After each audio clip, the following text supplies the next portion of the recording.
so valiantly on the seas, in the air, and on foreign shores to preserve our heritage of freedom. This was President Dwight D. Eisenhower, declared on Veterans Day, November 11th, 1954.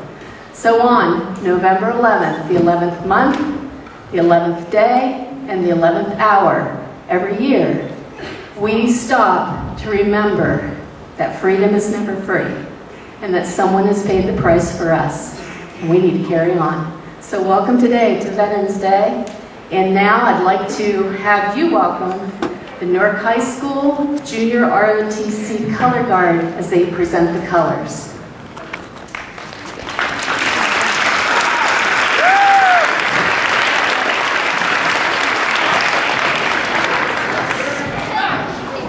Ladies and gentlemen, please rise as we honor America's colors.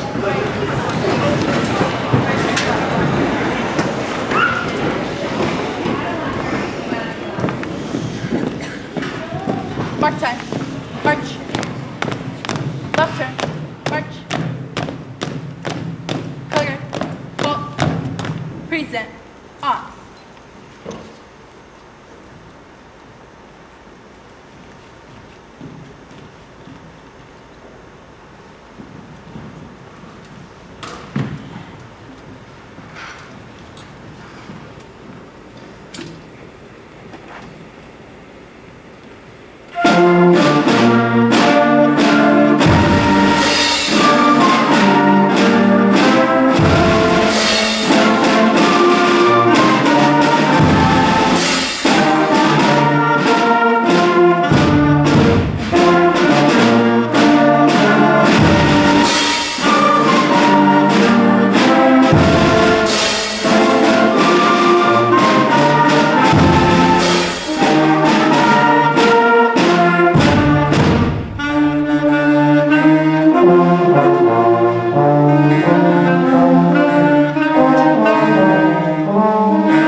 Our three veteran staff members will come forward to help lead us in the Pledge of Allegiance.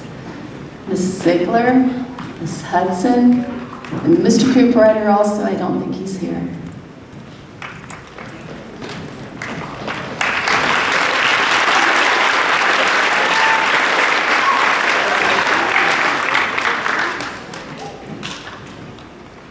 I pledge allegiance to the flag of the United States of America and to the republic for which it stands, one nation, under God, indivisible, with liberty and justice for all.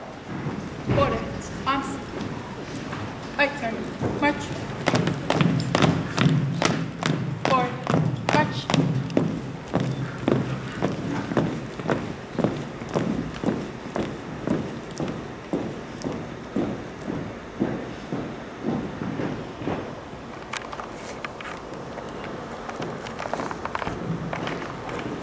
Thank you. You may be seated.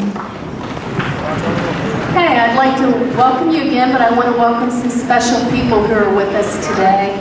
We have some guests who have come to join us in this celebration of bravery and honor. Peyton Ryan's grandfather is here, Ralph Ryan, who is a veteran of the Navy, seated right here. Would you pause? Go ahead.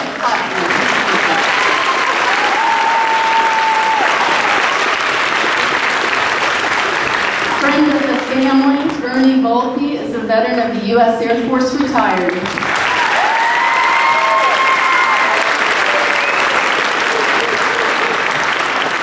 Lauren Long's grandfather is here, also a veteran.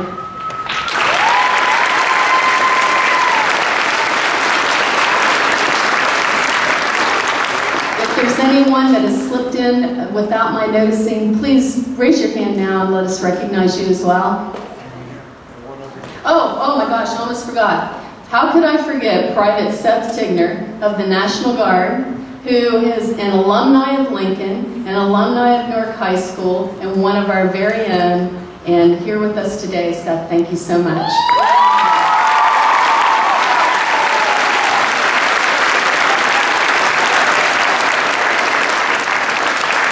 I'd also like to recognize my husband, James Ross, who is a 20-year veteran of the United States Army. And he is over here. You will see him in uniform, but it's not the uniform that he served in. He's actually representing a Civil War veteran that is in our family, and we'll talk about that a little later, but thank you, husband, for being here. And also, our guest speaker today is Mr. Arlen Hill, who is with us today, also a veteran who'd like to say a few words on behalf of all veterans.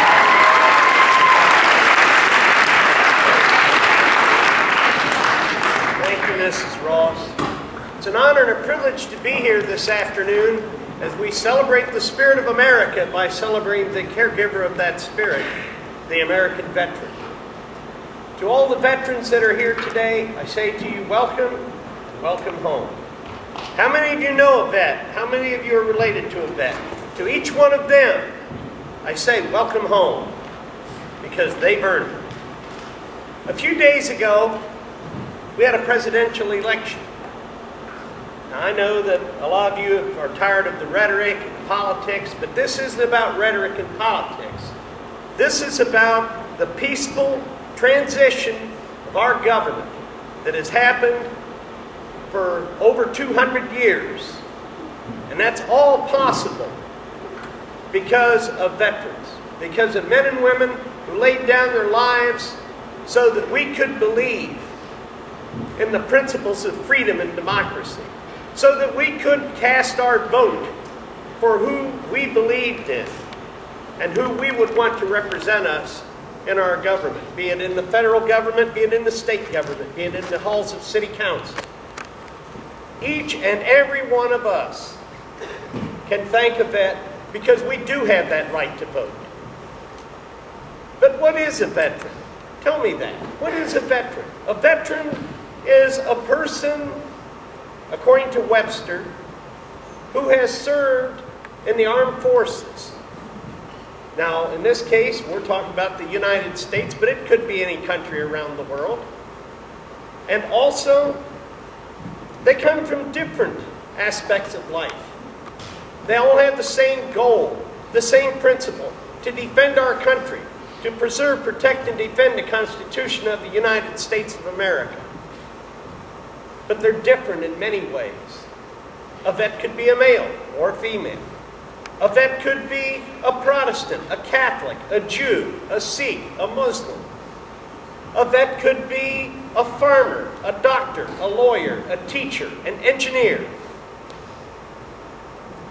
A vet could be black, a white, Hispanic, Oriental, Native American. In short, a vet is an American because they represent the finest that America has to offer. Each and every one of you today represent the finest that America's future has to offer. So I want to, in closing, say three things. Number one, thank a vet for their service today. It doesn't matter who. If it's a teacher, if it's a friend or a relative, thank them for their service. And who knows, you might even get a war story or two. Number two, do a special project. Take time out to research a unit, a ship, or write a vet in the hospital.